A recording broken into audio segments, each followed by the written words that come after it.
Hey there, music fans. Welcome back to the Real Music Observer. My name is Dave, observing real music in real time for real people just like you and me. Ringo Starr is about to release an album, and I gotta tell you, I think Ringo is the coolest Beatle. I know he's one of only two who are left on planet Earth right now. Some people could argue that George was kind of the coolest Beatle. I don't know. Ringo, when he launched the all-star band concept back in the 90s, might have even been in the late 80s, but pretty sure it was like the early 90s. And he had all these special guest musicians that you wouldn't ordinarily see working together, you know? It's like Edgar Winter and, I don't know, Sheila E., that kind of thing. It was just some bizarre, interesting combinations of people that really made for some great rock and roll videos and some great collaborations where you'd see these guys performing together.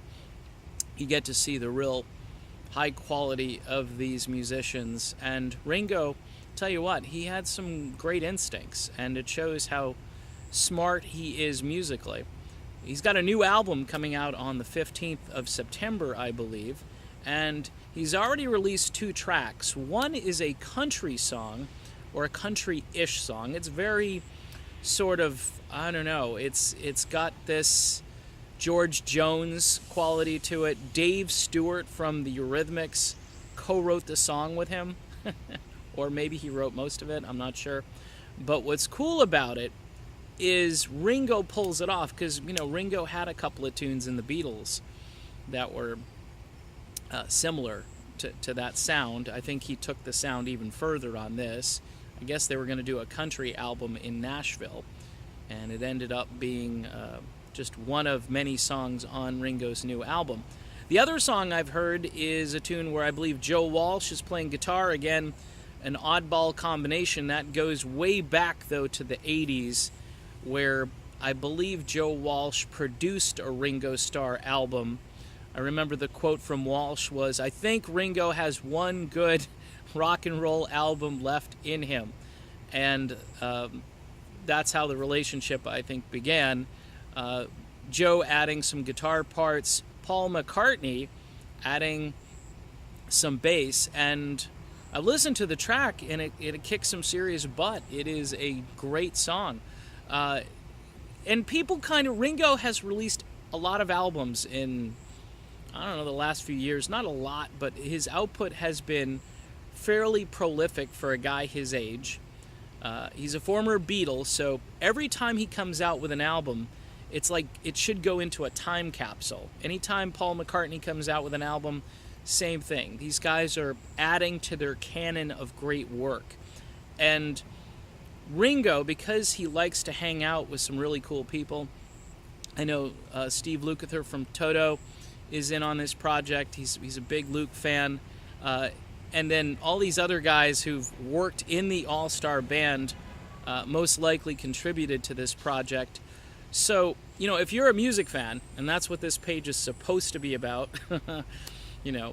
music, you might want to check these tunes out. Because all roads kind of lead back to Ringo Starr, Paul McCartney, George Harrison, and John Lennon. I mean, those guys really launched rock and roll to the stratospheric levels. And there's no question that Ringo, I think, is one of the coolest guys, because he's just a mellow dude. He's a happy dude. Peace and love, all that. And he's definitely sincere about it. He's a good guy. He's been around forever, and he continues to put out great music. So that's my video. Ringo Starr, probably the coolest guy out there right now. Coolest Beatle. I mean, you gotta like Paul too, but there's a certain quality that Ringo has where he brings people together. Paul is kind of, he's Paul, so he can just do everything on his own. And, his collaborations, I know he's collaborated with Joe Walsh and some other guys on projects, but Paul tends to pick sort of obscure musicians, and then he elevates those guys and so forth. Ringo, he's smart. He goes for the brand name quantities which are the best, you know, and he utilizes all their talents, and he gives his projects even more gravitas and even more, you know, higher quality to them. All right, so this is Dave. I'm done. It's the Real Music Observer. We'll talk again soon. Sorry for all the sound effects in the background. I don't have a studio as of yet. Talk to you then.